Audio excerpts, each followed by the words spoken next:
Hi, this is doctor KV Kalyan Goud, senior dental surgeon. ఈరోజు మనం పన్ను తీసిన తర్వాత ఏమేమి జాగ్రత్తలు తీసుకోవాలన్నది ఈ వీడియోలో తెలుసుకున్నామండి. ఎవరికి పన్ను తీయాలన్నా కూడా first quadrant, second quadrant, third quadrant, fourth quadrant, ఈ 4 క్వాడ్రంట్స్లో ఏ పన్ను తీయాలన్నా కూడా చిన్న మత్తు ఇంజెక్షన్ ఇచ్చి తీస్తామండి. మత్తు అంటే లోకల్ అనస్థీషియా ఇచ్చి ఆ ఏరియాలో మొత్తం మత్తులాగా వచ్చిన తర్వాత పన్ను అన్నది తీసేస్తాము. ఈ మత్తు అన్నది కొంతమందికి 2 అవర్స్ ఉంటుంది, కొంతమందికి 3 అవర్స్ ఉంటుంది. Depends upon the patient.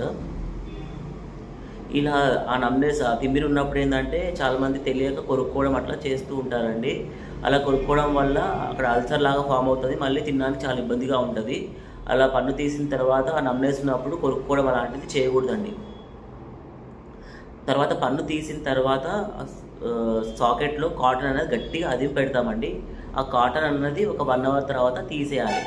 తీసేసిన తర్వాత మళ్ళీ అక్కడ నాలుక పెట్టి అనడము, చేతి పెట్టి అనడం అట్లాంటివి చేయొద్దండి. పన్ను తీసిన ఏరియాలో అది కాటన్ తీసేసిన తర్వాత మళ్ళీ అక్కడ కాటన్ పెట్టడం అలాంటిది ఏం చేయకూడదు. కాటన్ తీసేసిన తర్వాత ఏదైనా చల్లటిది ఫ్రూట్ జ్యూస్ లేదంటే ఐస్ క్రీమ్ అయినా తీసుకోవచ్చండి. ఫ్రూట్ జ్యూస్ తీసుకున్నప్పుడు స్ట్రా లేకుండా తీసుకోవాలండి. తర్వాత ఫుడ్ ఏం తీసుకోవాలి అంటే ఏదైనా సాఫ్ట్ డైట్ తీసుకోవాల్సి ఉంటుందండి. ఉప్మా, ఇడ్లీ, రాగి మాల్ట్ అయినా, సాబ్దానా మాల్ట్ అయినా తీసుకోవచ్చు. కొంచెం సాఫ్ట్గా ఉంటే ఇబ్బంది లేకుండా ఉంటుందండి.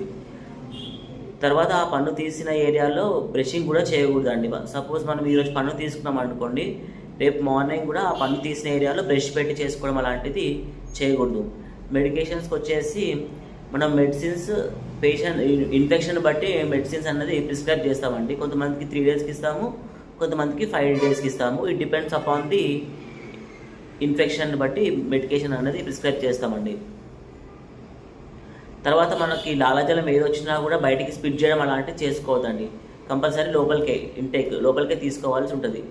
ఎందుకు అంటే మనం పన్ను తీసిన తర్వాత ఆ ఏరియాలో మొత్తం బ్లీడింగ్ అన్నది ఆగిపోయేసి క్లాట్ అన్నది ఫామ్ అవుతుందండి. మనం పదేగా స్పిట్ చేయడం వల్ల ఏమవుతుందంటే ఆ క్లాట్ అన్నది డిశ్చార్జ్ అయిపోయి బ్లీడింగ్ అన్నది యూజ్ అవుతూ ఉంటుంది. అందుకని కంపల్సరీ స్పిట్ చేయడం అలాంటిది చేయకూడదండి. కంపల్సరీ లోపలికే తీసుకోవాలి. లాలాజలం అంతా మనం బయటకు కుమ్మకుండా లోపలికే తీసుకోవాల్సి ఉంటుంది. ఈ వీడియోలో మనం పన్ను తీసిన తర్వాత ఏమేమి జాగ్రత్తలు తీసుకోవాలనేది నేను క్లియర్గా వివరించానండి. ఏమేమి ఫుడ్ తీసుకోవాలన్నది చెప్పాను, మెడికేషన్ ఎన్ని డేస్ అని చెప్పాను. ఇవన్నీ మీకు ఇంకా ఏదైనా ఇబ్బంది ఉన్నా ఏదున్నా కూడా మీకు దగ్గరలో దంత వైద్యులు ఉంటే వాళ్ళని సంప్రదిస్తే మీకు ఏదైనా ప్రాబ్లం ఉన్నా కూడా క్లారిఫై చేస్తారండి. హోప్ ఈ వీడియో అందరికీ నచ్చిందని అనుకుంటున్నాను. నా వీడియోని లైక్ చేయండి, షేర్ చేయండి, సబ్స్క్రైబ్ చేయండి. మరిన్ని వీడియోస్తో మీ ముందుకు వస్తాను. Thank you.